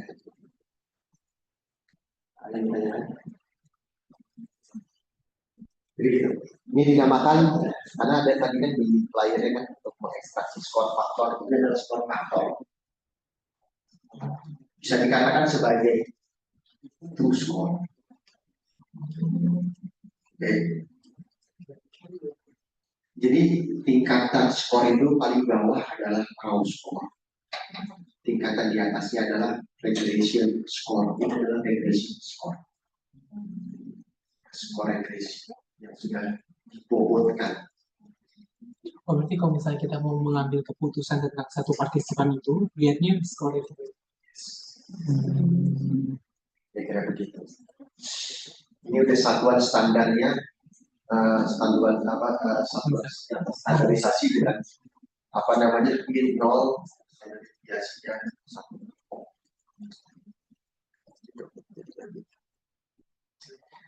Oke, saya kira cukup. Daftar hadirnya silakan diisi. Pakai yang tadi daftar hadirnya silakan isi. Saya akan share dulu ya. Apa? Udah lihat nggak yang pengaturan EFA-nya gitu? Oke, Kevin minta pengaturan EVA, saya ulangi sekali lagi ya. Oke. Saya ulangi sekali lagi, takutnya teman-teman ada keperluan. Sekali lagi ya. Jadi sudah ada nih item-itemnya kan? Kita hapus. Nah, ini misalnya begini. Kita hapus dulu nih. Nah, tadi kan sudah ini ya. Sudah apa namanya terpenuhi kan? Betul nggak? Sudah terpenuhi mana-mana saja item yang valid. Misalnya itemnya yang valid nih kan? Itu semua ya item yang valid ya. Jadi masukin yang valid. Masukin yang valid, ceritanya ini valid semua ya. Kalau pilih satu-satu kan ribet nanti loh. Nah terus sebelum kita masukin kita ubah dulu nih manual ya. Number of faktornya 1 ya. Number of faktornya jadi 1 saja. Kemudian ini biarkan saja semuanya ya. Variabel kita pindahkan. Oke, kita ada semua nih ya. Di output optionnya kita klik yang ini faktor skor. Ya, ini adalah faktor skor di bawah. Kelihatan nggak? Ini loh. Ini loh. Tuh. Ya, Oh iya, faktor skor. itu FA ya. Nanti dilihat di edit datanya itu ada. Saya juga baru tahu loh GSP punya ini. Sebelumnya saya nggak ada. Mungkin di versi 16 itu nggak ada, di versi 19 kalau nggak salah nggak ada.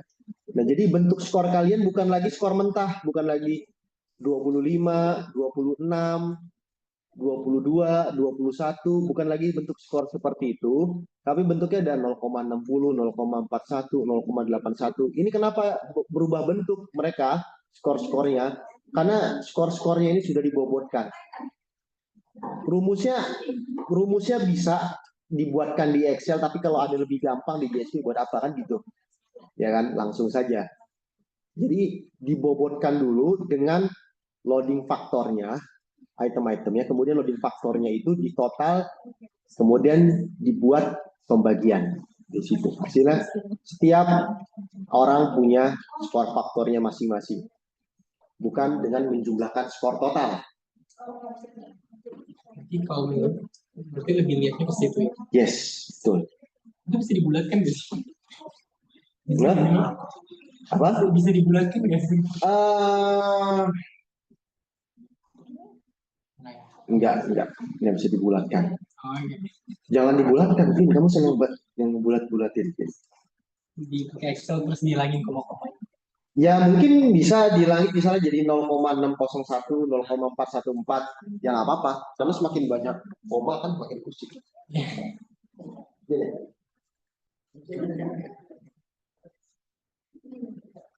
Ada yang tanyakan? Kalau tidak ada yang tanyakan kita cukupkan.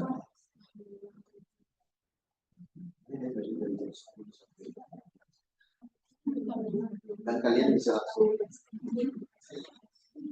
Jadi kan nggak berat kan ya? Gampang. Ya, oke silakan kita jumpa.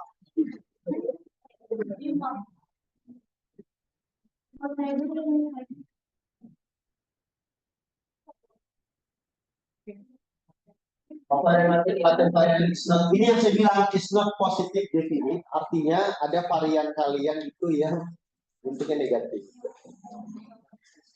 Pertama, memungkinkan adanya kekurangan dari sampelnya, terus kebanyakan dari item. Terus caranya bagaimana? Kita lihat itemnya satu persatu. Coba kita drop antara satu item dengan item lain. Pasti ada satu item atau dua item yang bermasalah. Pasti itu. Salah satu item itu variannya ada negatif, itu harus dibebaskan. Dilihat saja misalnya residual covariance matrik varian dan covariannya. Itu adalah matrik covarian dan covarian. Matrik varian dan covarian di bawah.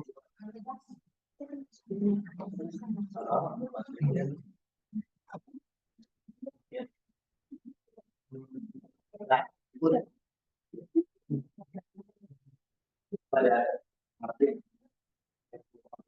ya yang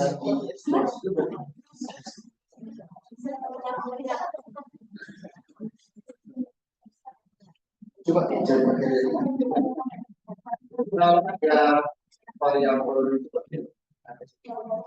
Nah, ini biasanya ini misalnya faktornya terlalu banyak kayak sedikit nanti coba di range bulan bagaimana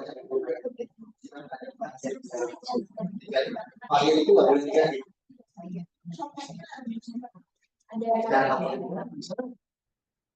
Varian itu kan dengan padat.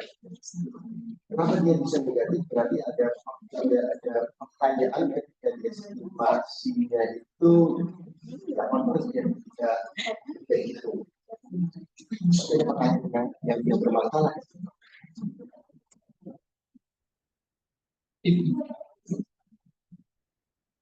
Apaan? Oh, gimana? Agak tadinya dong mau bicara. Kenapa?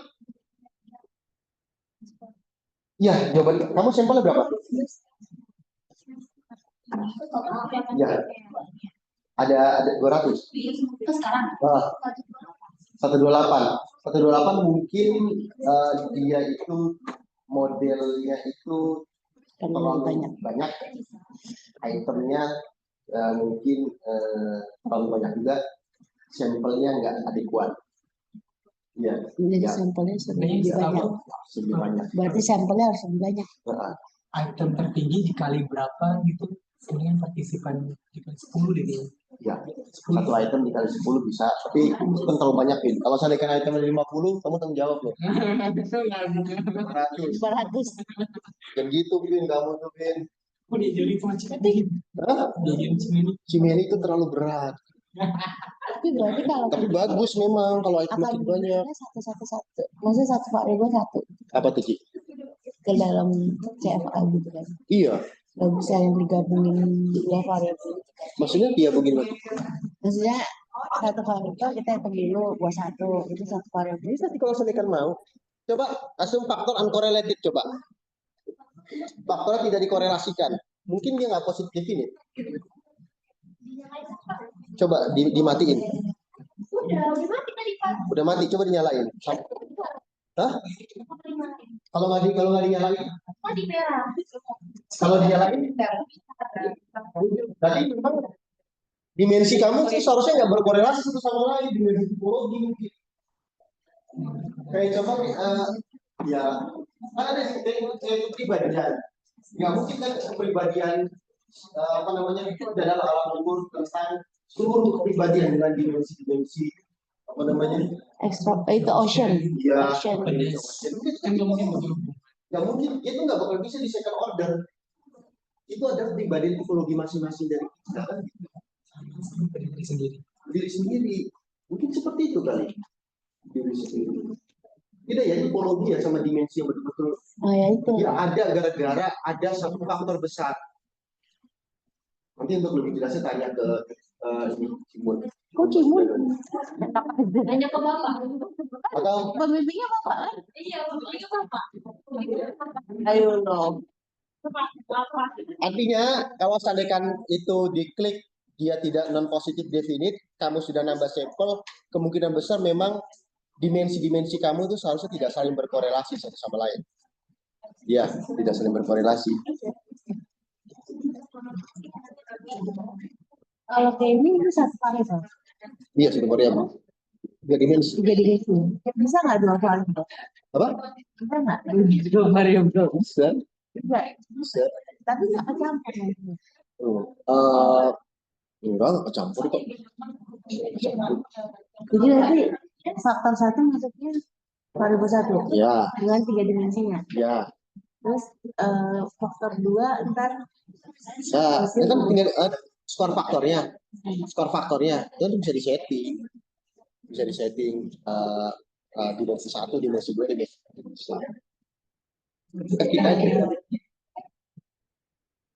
Kalau misalnya RMC-nya 0,067 masih bisa nggak? Apa? RMC-nya 0,067. Bisa aja asal kamu ngikut siapa. Bisa. Cuman saya nggak mau terlalu tinggi. RMC itu kan acuan dari ukuran residual. Iya. Senang banget kamu salah-salah. Dia kenapa kamu? Kalau misalnya itemnya kan yang lain.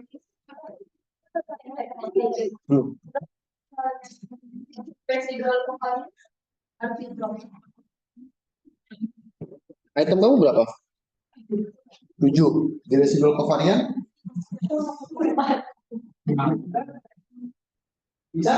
Tidak. Ya sudah. Yang paling memungkinkan untuk tidak dikorelasikan, tapi fit itu item normal. Karena begini. Residual covarian itu pasti berkorelasi satu sama lain. Tidak mungkin. Contoh ini kita bisa. Ya mungkin kesalahan yang kita lakukan itu ya ada sangkut pautnya dengan orang lain. Dalam satu kelompok kalian salah dalam membuat paper, ya kan? Ya mungkin kesalahan itu cuma dari satu orang. Kalau boleh teruskan, itu setiap error pasti ada berkorelasi satu sama lain. Bagaimana kita membatasi dalam tersebut? Nah, maksud saya error yang paling besar itulah yang di blok. Jangan error yang kecil. Salah satunya saja, jangan dua-duanya satu blok. Dia yang paling banyak mengandung error yang mana? Begitu.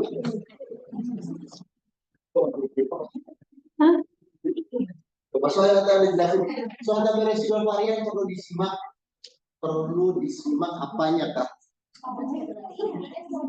Jawaban dari Payan kalau untuk residual varian yang perlu disimak adalah sebanyak apa sebuah item itu berkorelasi dengan item yang lain. Jadi kalau saya dengan item nomor 3 berkorelasi dengan item nomor 5, item nomor 3 berkorelasi dengan item nomor 8, item nomor 3 berkorelasi dengan item nomor 10, kita patut curiga. Kenapa nih item ini korelasi banyak banget dengan item yang lain? Coba kita drop, ternyata ketika tanpa adanya item nomor 3, RMC-nya malah turun, kan malah bagus. Oh berarti ada masalah di item 3, dan kita pakai. Oh, berarti yang di residual covariance tadi ya, Mas ya? Yes, betul, betul Pak. Oh, oke. Bukan yang di tabel atasnya kan berarti? Residual variance enggak dilihat berarti ya? Iya, di residual covariance-nya. Covariance-nya. Oke, sip. Item-item error-nya. Ya, thank you, Mas. Hah? Otaknya Itu diganti. CV-nya langsung kan. CV-nya langsung kan. Kamu. Itu caranya Bang. Kevin katanya langsung. Transianya Jadi kesimpulan akhir dari apa namanya mau pakai cara apapun ya, mau pakai cara apapun, entah konfirmatory faktor analisis atau CTT atau apapun, sebetulnya kalau itemnya itu memang sudah bagus saja. Artinya yang harus kalian bangun dari awal adalah bagaimana cara membuat item yang bukan mengandalkan itu. Metode itu mendukung saja, tapi konsep berpikir dari awal, menentukan teori, membangun blueprint, menentukan bagaimana membuat itemnya, itu harus dilakukan. Kalau itemnya sudah bagus, mau pakai metode apapun tetap valid. Begitu ya. Oke, kalau tidak ada yang tanyakan lagi, mungkin kita sudahi ya.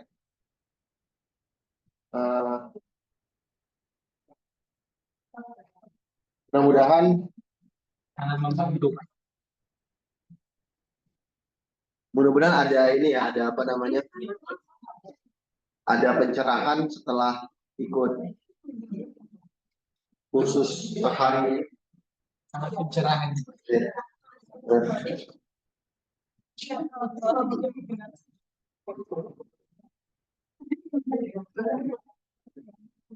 Oke. Kalau tidak ada yang ditanyakan,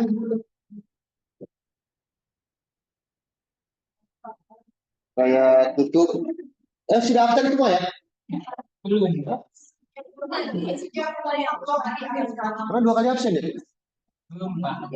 Caranya bagaimana? Kenapa? Yang QR di mana ya? Oh, tautan hadir.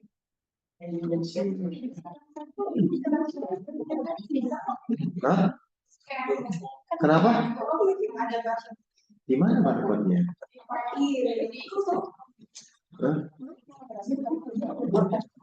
Barcode di mana?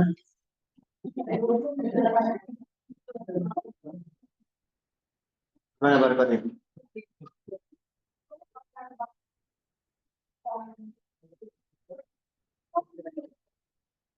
Mana? Ini. Oke.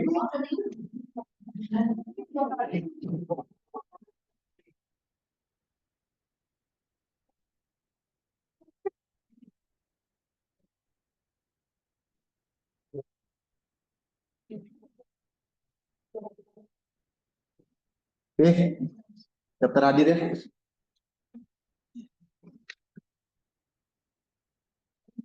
Terima kasih semuanya sudah ikut berpartisipasi. Semoga kajiannya dapat membantu ya. Tadi FA-nya manual ya? Apa? FA-nya tadi di setting manual ya? Iya, setting manual. Untuk Sama satu faktor. rotationnya oblik atau Saya sih oblik. Terus standar SOP itu yang kalau menyatakan hitungnya valid itu kalau misalnya dia di atas 0,20 Saya sih 0,20. 0,20 ya. Iya. Kalau ZPN Jet value-nya di bawah di atas 1,96. di atas Hmm. kalau P-nya P value-nya Oh. kita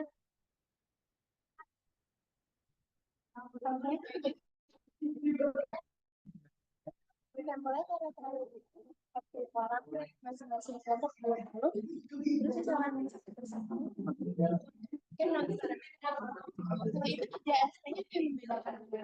Kalau ini kan uji validitas ya. Kalau mungkin kalau saya seperti eksperimen itu mungkin beda kali ya validitasnya. Validitas dari produsen mau pakai apa? Ini coba tanya Pak Rizky langsung ya, Farah. Dengan menggunakan apa? Jadi validitas apakah pakai face validity aja cukup atau menggunakan konten validity cukup? Atau menggunakan expert judgment saja gitu. Kalau kita kan yang dilihat adalah dari nilai statistiknya. Berarti enggak Nggak salah Mbak, tadi kan saya sudah jelaskan tadi tuh terkait iya maksudnya eksperimen agak sulit. Bukan agak sulit, kenapa? Karena dia ada case khusus untuk eksperimen itu. Karena nanti yang akan dihasilkan adalah kesimpulan yang lebih kuat, lebih robust daripada yang statistik biasa.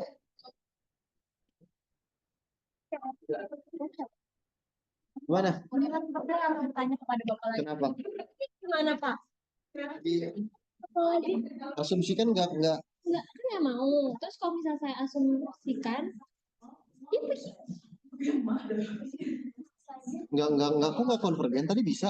Nah itu, ini bukan Pak, ini beda alat ukur. Yang ini saya bahas tentang parasosial itu tadi asum. Udah bisa. Dan saya coba ya.